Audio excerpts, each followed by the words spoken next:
Hey, how's it going guys? I'm Ryuz and welcome back to my channel. I hope you are doing well. It's been 3 weeks since the last cards adjustment and we got another one. And it's quite a lot, so if you want to skip this part, you can do it with the timestamp below.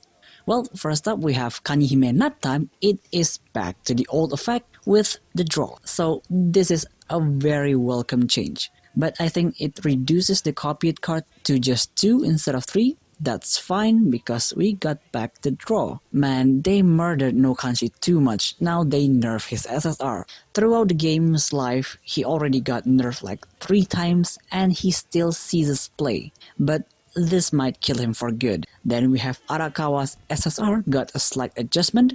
They reduced the heal to 1 point, Divination 2 to Divination 1, but the AoE 1 damage stays the same. They also changed the effect order, but overall I think the nerf is okay because that 3 heal was too powerful and really easy to trigger in blue decks. Now for the buff, Ichimokuren Evolve is now level 2 instead of 3. That's actually really good, but I doubt he will see play anytime soon because his form effect is kind of meh in today's meta. Now this is spicy. MOBA's SSR now also removes the bottom 2 on activation. The old effect stays the same. This is definitely a very good buff because it speeds up MOBA's deck delete. Now this one is powerful. Not only it's a fast card that buffs permanently, it's now also a draw card. We'll be seeing more Yoko in the future. And the last buff is Dodomeki's Oni Eye. It now gains Divination 2, so it's no longer a gamble. You can actually control the top deck before dealing damage. Now that we finished covering the card adjustments, let's just jump into the deck rundown, shall we? As I said 2 weeks ago actually, we'll be covering none other than Lord Arakawa.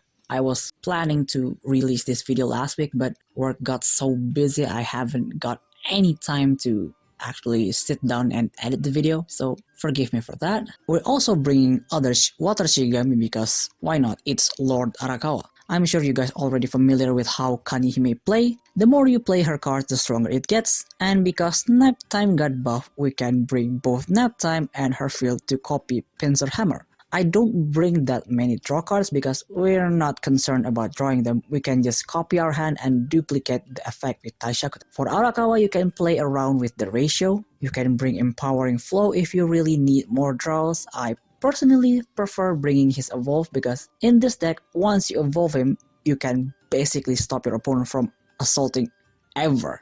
For Senhime is the usual ratio, and for Taishakuten, if you don't like the attack reduce, you can bring one more Ideal Nation, but I think 10 Good Deeds is a great thing to stop aggro decks like Wuchen. Anyway, this is the card priority list. For the high priority, you definitely want at least Kanihime's Field or Nap Time in your starting hand. Senhime level 2 form will be your only consistent damage dealing option until you reach level 3 or stack enough Pincer Hammer. Holy Child is obviously good to have because we have a lot of targeting spells. 2 from Senhime, 1 from Arakawa, and 3 from Taishakuren and 1 from Kanihime. Arakawa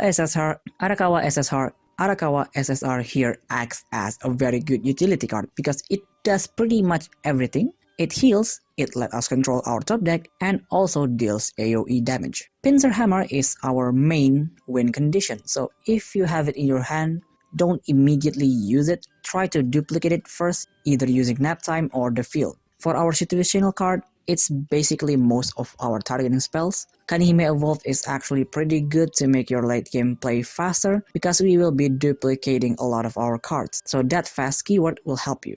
But if you have 2 of her SSR, you might want to bring that instead to increase the consistency. Then we have Tied in Slumber, and 10 Good Deeds is your back row finisher because combining this with Holy Child, you can at least kill 2 Shigami at the same time. For conformity, I would use this when you want to use a lot of spells on the next turn. The best case scenario is you have a lot of Pincer Hammer, and with this, you can activate at least 4 of them in 1 turn. And as for finisher, we actually have a lot. Arakawa Evolve will permanently lock your opponent from assaulting. Kanihime SSR will just hit really hard while also duplicating your Pincer Hammer. Senhime SSR will do her usual thing, dealing 2 AoE and stunning a Shigemi. And of course, Pincer Hammer is our finisher. Overall, I think this is a really fun deck, especially for those who really like Kanihime. The downside of this deck is that it doesn't have any kind of level 1 play, so you can't really do much until you reach level 2. But once you get to level 2, it steps into gears and do so much it will overwhelm the opponent. And with that, we finish the card breakdown. So let's move on with the replays. Our first matchup is against Orochi that also use Hangan. That Hangan will be quite annoying, but that Otakemaru will probably not do anything until really late game. For every match, we try to get at least one of the high priority cards I mentioned earlier. This deck doesn't have any first turn play, so you can just pass on your first turn, or if you got lucky and get nap time and one other Kanihime card, you can just play that and duplicate the SSR and pass.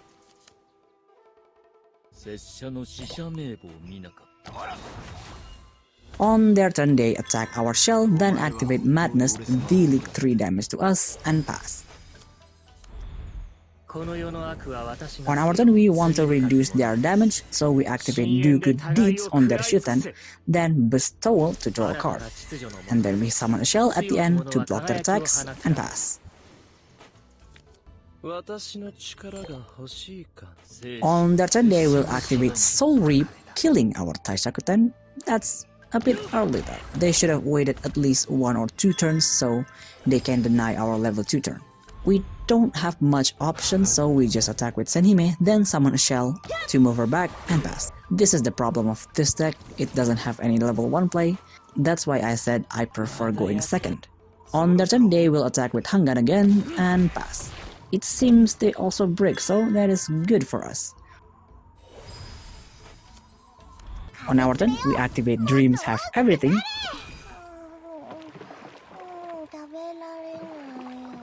and Chant Stream. That will trigger Arakawa passive and kill their Hangan. The field will copy Kanihime's form. Oh, we want to copy Pincer Hammer, but that's okay because her SSR will auto-attack as long as we play a copy. On their turn, they activate Impure Power on their snake, then punch us, dealing 5 damage. After that, they activate Drunken Inspiration and top it off with Endless Rage, dealing another 5 damage, destroying the field and pass. Damn, that was a terrifying turn, but we can still turn this around. On our turn, we activate Bestowal on Orochi. Our top deck game is looking good, so we don't move it and just activate Chant Stream. That will make Arakawa deal 1 AoE damage and pass. On their turn, they attack our shell with Shuten, then put the level 2 form on him and pass.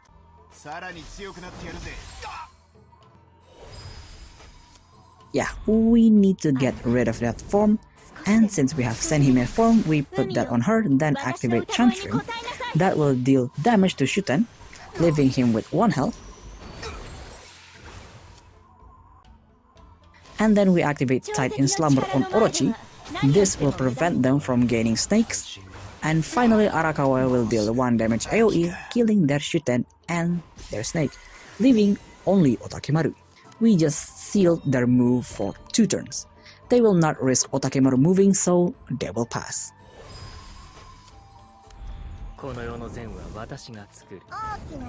On our turn, we put Kanihime SSR on her, then activate her field.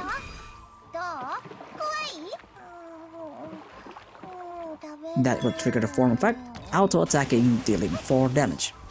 Arakawa form activates, top deck looking good, then activate Chant Stream, dealing another 4 damage and 1 damage AoE, killing their Otakemaru, and we pass.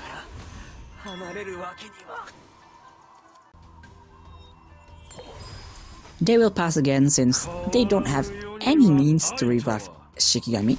On our turn, we activate Pincer Hammer, and we got another because of the form effect, then activate Ideal Nation to prepare for next turn.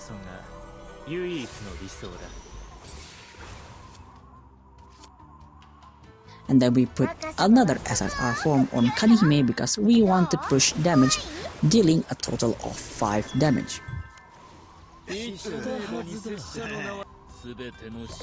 On their turn, they will activate Reap, that will instantly kill our Kanihime, but also kill their Hangan.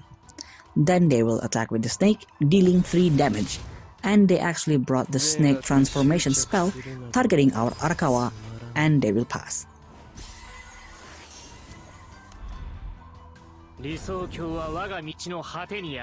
On our turn, we activate Chant Stream, that will kill their snake. Then we just assault normally with Senhime and pass. Next turn, we should be able to finish them.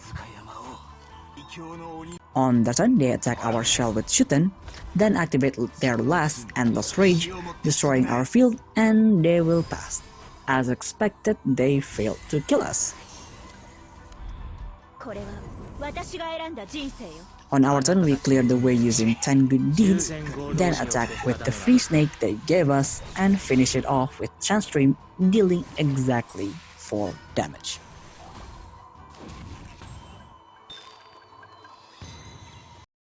Our second match is up against Juzu Charge with Karasu Tengu. Now, that is a really dangerous deck, because if you get the right pieces, you can very easily end the game on level 2. So we have to stop them no matter what the cost, especially Juzu. We get the first turn again, and this time we don't have any place, so we have to pass. On their turn, they will just attack the shell with Wuchen and pass. Thankfully, they don't have Holy Staff yet, so that's good for us. On our turn, we don't want to let Wuchen live because his cards are dangerous, so we activate Chant Stream, then activate Tide Dreams, targeting him. It's a waste, but we don't want to take any risk. On their turn, they will charge Manendake card and pass. Okay, we scared them. They didn't move Juzu forward. That means they have her level 2 card, and it's probably the level 2 form. On our turn, we will just attack with Senhime, then activate Chant Stream to move her back and pass. Yeah, this is pretty much all we can do before level 2. It's kind of pathetic, really. At the start of their turn, Manendake attacks our shell, they level up Juzu, then charge her. Yeah, as we predicted, there's a high chance that is her level 2 form. Then they activate Bamboo Whisper on Juzu, buffing her attack and pass. On our turn, because our top deck game is perfect, we put Holy Child on Taisakuten, then activate 10 Good Deeds on Manendake. That will kill their Juzu, and Arakawa passive will kill their Manendake, and with that, we pass. On their turn, they will pass. Okay, they are definitely planning something. They're probably going to use Wuchen and Karasu combat card.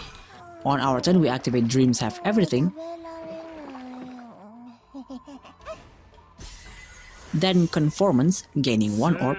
After that, we activate our other Dreams Have Everything and finish it off with Chant Stream. This way, we can minimize the chance of duplicating the cards we don't want. And see, we got 2 Pincer Hammer. On their turn, they will activate Feather Trail, dragging our Taisakuten, then activate Wuchen combat card, that will kill both of them, and they will pass. That was a desperate move, but I appreciate the bravery. On our turn, we activate Empowering Flow, then put Returning Hope.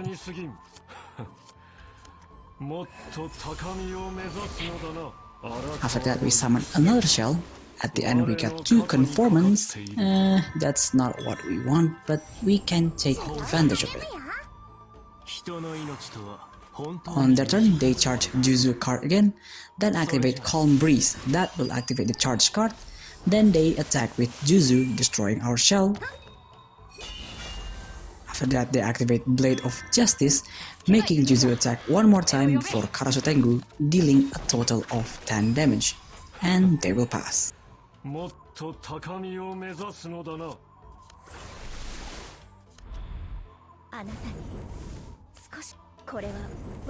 On our turn, we put Ever-Living Tides on Senhime,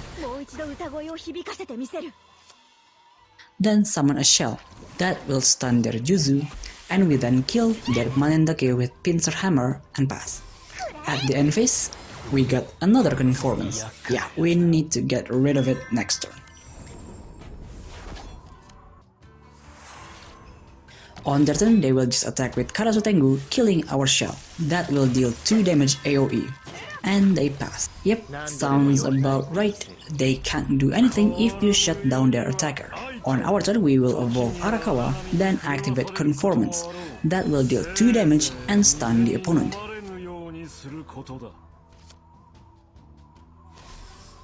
After that, we kill their Juzu with Pincer Hammer. The extra effect will also kill Karasu Tengu.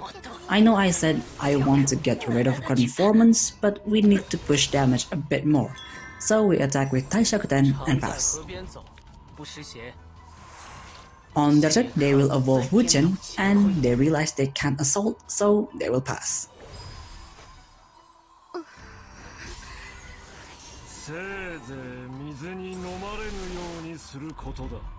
On our turn, we activate Chant Stream to stun their Wuchen.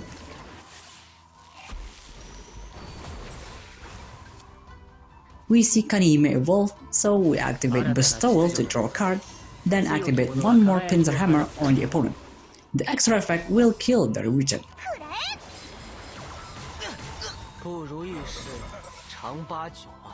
After that, we activate all Conformance, leaving just one, just in case we need it. And then we attack with Arakawa, dealing a total of 8 damage, but they will just surrender. Well, that's all for today's video. I certainly hope you enjoyed it. Let me know down in the comments who should I do next. Overall, I think this new pack meta is really good because I've seen a lot of variation of decks, and it's a really healthy meta since we don't see any particular one deck dominating all. I've seen Nightfall, I've seen Tarkaji, I've seen Juzu, I've seen all decks like Orochi and Itsumade Chin. So I really like this current meta. If you want to support the channel, I have Patreon and Ko-Fi down below, and as usual, if you have any kind of feedback, leave it down in the comments, and see you next video. Bye.